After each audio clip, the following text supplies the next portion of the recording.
Alrighty, folks, we are back in California and ready to do the daily financial news live with all of you, which is something I truly enjoy doing. And what I thought I would start off today with is 4 regrets folks have on their deathbed. And the reason I wanted to have this conversation to start is when you go on cruises, you go out and you network with folks that are older, more experienced, have lived more of life than they have life left. Sometimes you have some very interesting conversations. And I got this from a hospice nurse of 40 years. She was a hospice nurse specifically for 40 years. And during the conversation, we really had a list of 4 things that she said were probably most consistent. So I thought I would share this with you. Just because sometimes I'm sure you're like me and you are just frankly too hard on yourself. Don't be, right? Enjoy the journey we're on. So here's number 1. Regret not following my heart and finding my true purpose.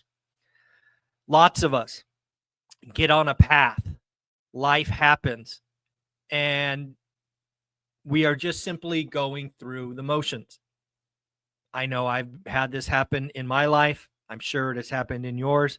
But again, according to the hospice nurse of 40 years, that is the number 1 regret. Now, I don't know what you do with that. Maybe you sit back. Maybe you ask yourself, how can you get on a different journey?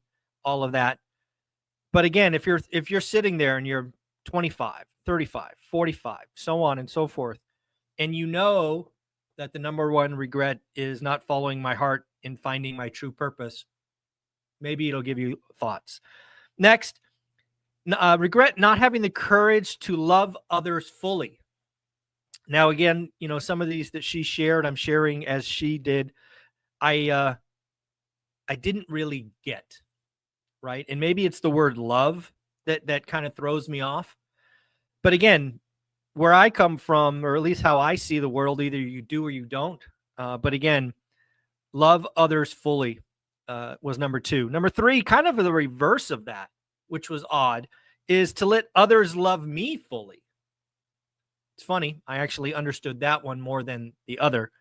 But that was number 3. And the final one, just to get off this kind of morbid topic, regret that I judged myself so much and did not love myself. How about that? Folks in hospice, lots of these kind of softer things. But for me, it was really about number 1 and number 4, right? Not following your true purpose. And for me, really giving yourself grace. I don't know about you, but I am still way hard on myself.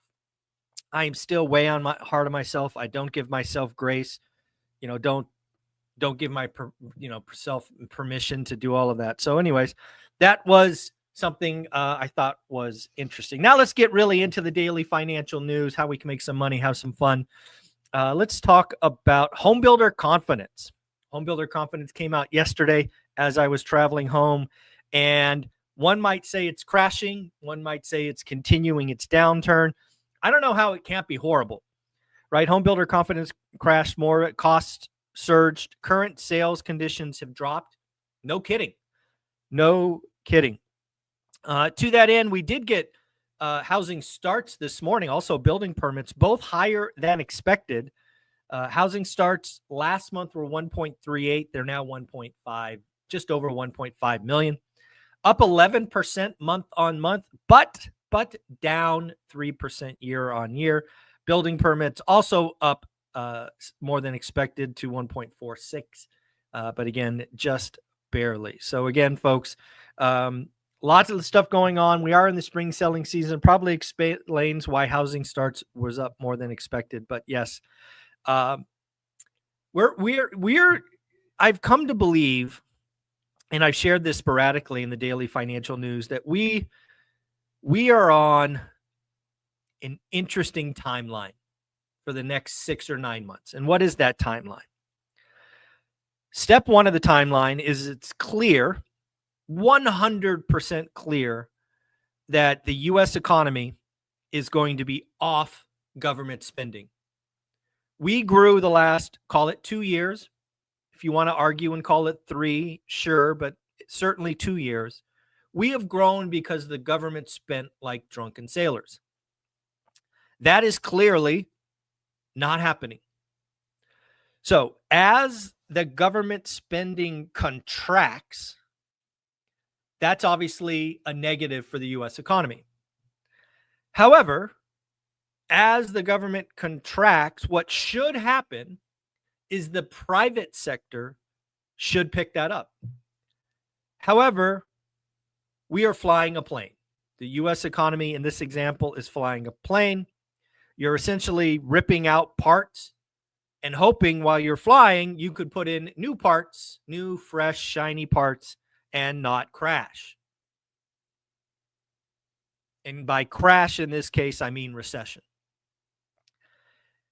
I don't know. I mean, again, folks, if you've heard me talk about for a long time, the economy can contract a lot faster than it can grow. For example, I've told you for 5+ years that when the consumer gets scared, they can stop spending. It happens in an instant. And it takes time for them to come back. So I just don't know how the U.S. economy, with clear subtraction of government growth, can stay growing. Now, again, if you zoom out even a couple of years, we are likely in a much better place. But it's going to be bumpy. It's going to be rough, in my opinion. So again, thought I would share that with you. I think that is the theme of the day. Again, if you understand what's going on and you understand the timeline, you can make moves. There will be millionaires, 100 millionaires, billionaires created in this chaos by getting and finding opportunities. Got some good data on mortgages. I got to talk to my mortgage guys this week. 42% of mortgage refi apps rejected. Now, when you see that, you could build a very scary and crash-oriented story. And frankly, that's one of the options. Why might you suddenly see 42% of mortgage apps decline? Well, as the doomers would tell you, it's a sign of stress. It's a sign of homeowners going to the piggy bank, the house, and trying to use equity in the house to continue their life experiences or spending. That is absolutely one possibility.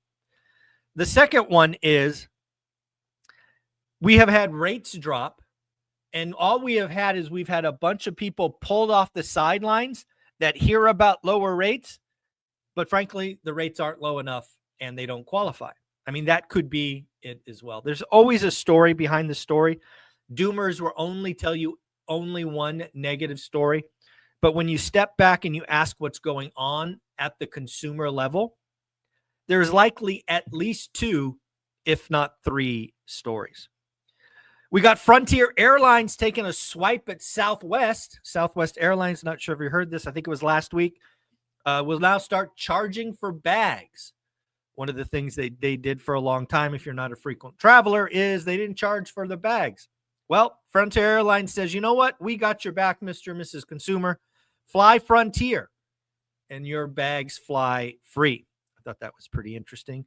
We do have some companies making moves. Google out dropping $32 billion in cash, not equity, cash, to buy Wiz, a cloud software security company. Apparently, Wiz declined an offer in July for $23 billion, preferring to go the IPO route. Google said, nope, we're going to buy it for $32 billion. Pretty wild. We also had something else. Oh, yeah, PepsiCo. Pepsi's buying a probiotic soda brand called Poppy for $1.6 billion. I got to tell you, I don't think I've ever seen that soda. I don't drink a lot of soda. Anybody drink it? I wouldn't even know what a prebiotic soda is. But apparently, Pepsi's dropping $1.6 billion on that. Got this from I like to cite my sources where I can. Kobayashi letter. Kobayashi letter says the U.S. consumer expectations for their financial future are down to an 11-year low. Folks, this is pretty easy to explain, in my opinion. The average consumer someone not watching this show, frankly, someone not watching anybody's financial news on YouTube, all they hear are the headlines. And the headlines today are nothing but scary. You hear about layoffs, you hear about inflation, you hear about tariffs, and you don't understand how all of it works. So you're scared and you think the future is dark. Again, if you know what's going on, you can do things with this. Chamath from the All In podcast had an interesting kind of comment or theory. What's going on with President Trump. Basically, this is Chamath's words, best summarized. I was flying, so I didn't take a lot of time to get it exact right, but you'll get the gist.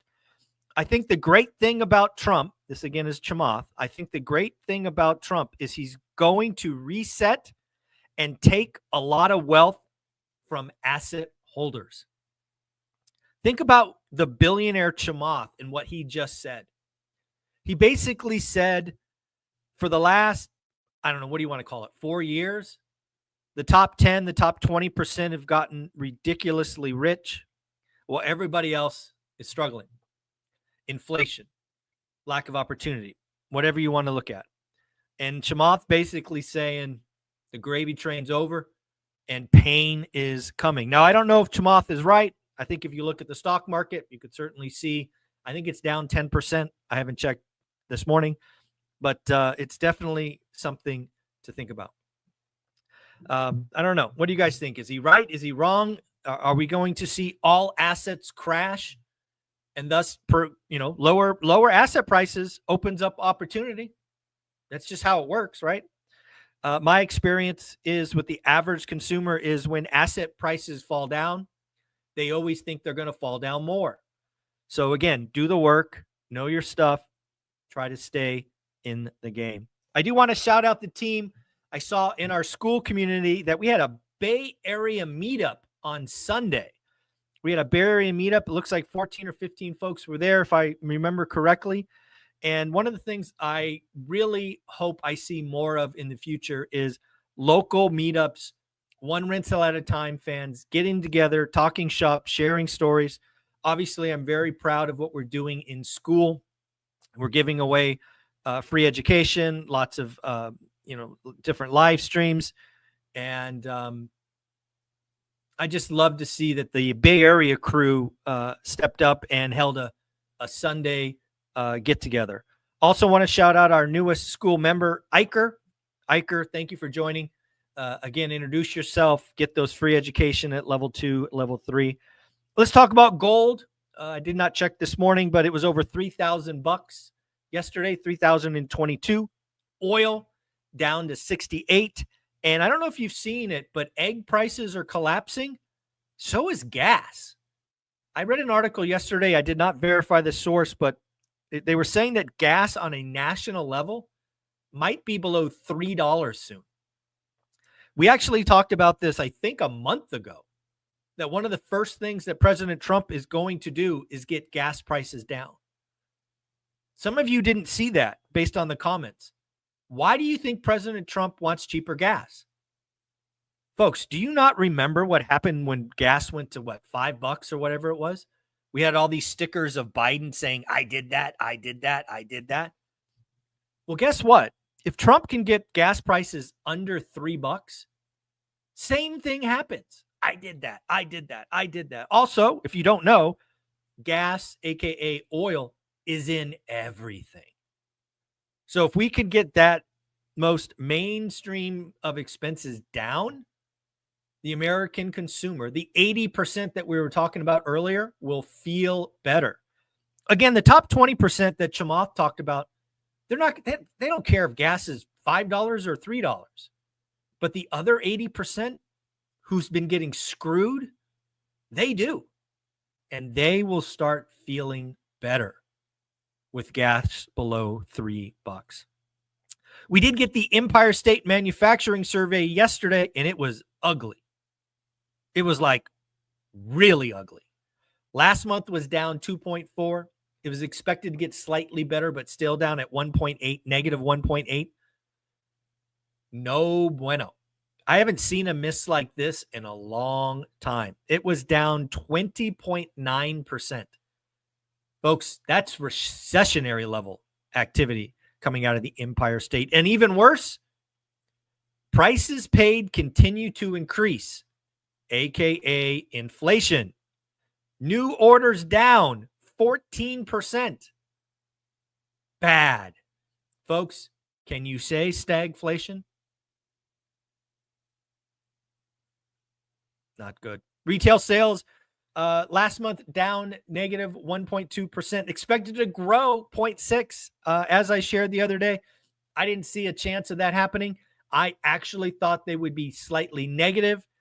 They were down. They were up only 0.2. So I missed that one.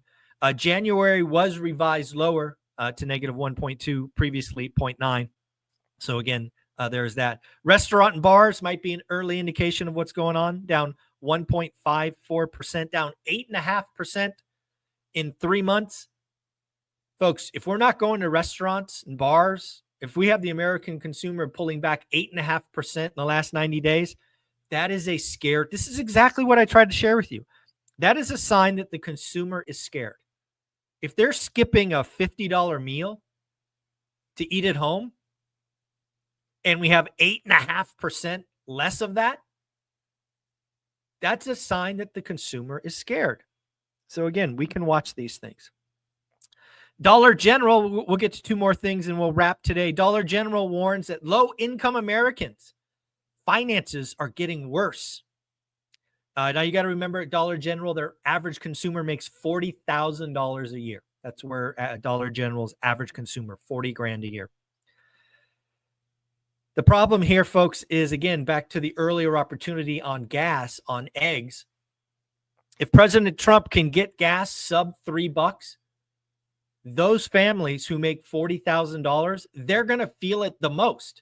Now, it might only be $20, but when you're living that close to the edge, $20 is a big deal. So that's what's going on. That's what he's trying to do. That's what I call day one, is he's going to look at gas prices and do whatever he can to get those down. And it seems to be working already. Last thing Dollar General told us, which is not good news, tariffs may cause us, meaning Dollar General, to raise prices. When you're selling stuff at $1, $2, $5, there's not a lot of margin there to eat. So again, if they get hit with their stuff, they're either going to source it somewhere else or they're going to raise prices. And then lastly, let's give a shout out to Mike Simonson, Altos Research, always giving us the weekly updates in real estate. We had 68,000 new listings. That was a big week, big jump, according to Mike. Big week of the year. Again, what does that mean? Does that mean the spring selling season is here? Does that mean buyers are scared? Or I'm sorry, sellers are scared? I don't know. It's definitely one of those, hey, that's a noticeable jump. Let's see what happens next week. We also had active listings grow. Active listings grew to 656. That is up 2% in a week. That's a big number, up 2% in a week. And then finally, 66,000 new pending contracts. That was also up big, up 4% in the week. Folks, I'm so happy to be home. I'm so happy to be live with you. I enjoy our conversations 5 days a week. If you like these, hit the like button, subscribe. I would appreciate it. But most importantly, if you're interested in real estate at any level and you want to be around other great people, join our school community. It is the best value out there at 67 cents a day. And I think you will enjoy it. Folks, take care. Have fun.